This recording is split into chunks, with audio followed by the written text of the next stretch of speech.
G'day guys, and today we're going to talk about Tommy Robinson. Now, as you probably know, Tommy Robinson was an independent journalist who earlier this year was arrested and imprisoned for filming outside a courthouse in Leeds. Now, while technically yes, he did break a law, it's a stupid ass law because any details about the case that would have been revealed by Robinson's filming would surely have been brought up in the court case.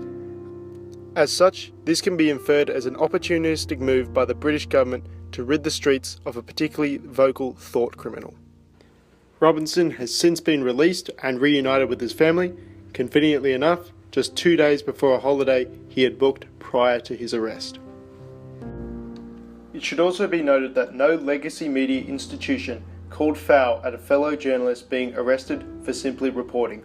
Indeed, they couldn't, as a gag order was issued by the same judge that locked Robinson up. Anyone who spoke out without a license could, and would, have faced arrest. Whilst on holiday, Robinson was staked out and photographed by a journalist from the Daily Mail who wanted to interview him. There was just one problem. Robinson had questions of his own, quite a few in fact.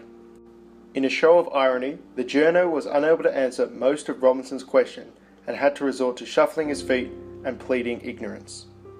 In between his bouts of stammering, the Journo reveals an interesting point of view, which I shall play for you now. Would it be fair if I find you and your wife laying on a holiday, trying to have a holiday and relax? Would it be fair for me to turn up with a camera? Tell me, just answer me the question, would it? Look, if you think it is, tell me. You're a high-profile person. Tell me. I'm not a high-profile person. You're a lying journalist. Is it going to be okay for me to come to your house and your mum's house? I'm going to do to you, I'll do to you what you've done to me. Is that going to be fair? No. No, it's not. No, it's not, because I'm not a divisive figure. I haven't. Oh, so I haven't made. How do we know you're not a divisive figure?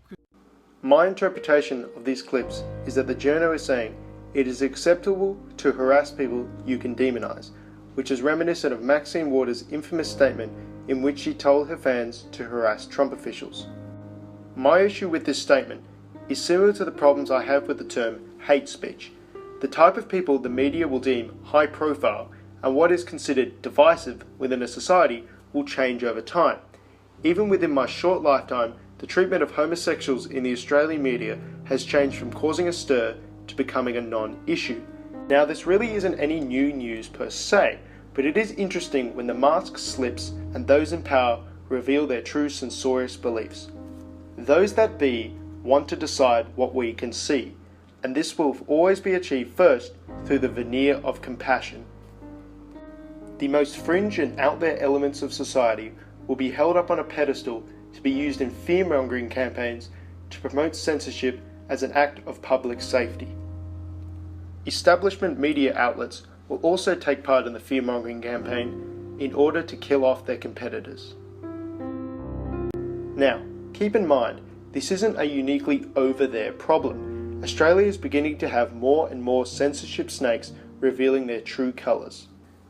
In 2017, Green Senator Richard D. Natale calls for Milo Yiannopoulos to be banned from speaking at Parliament House. On the same tour, the Labor Premier for Western Australia, Mark McGowan, banned Milo from speaking at government sites.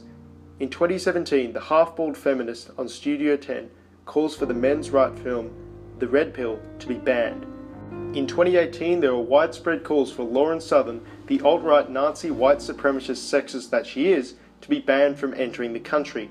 On the same speaking tour, many hit pieces are written about her, including one which claimed that it was freedom of speech that allowed for Hitler to rise to power.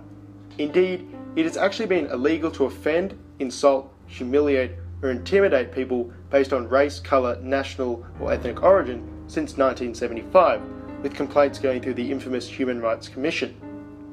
Hate speech online is also illegal, with the Criminal Code Act of 1995 making it so.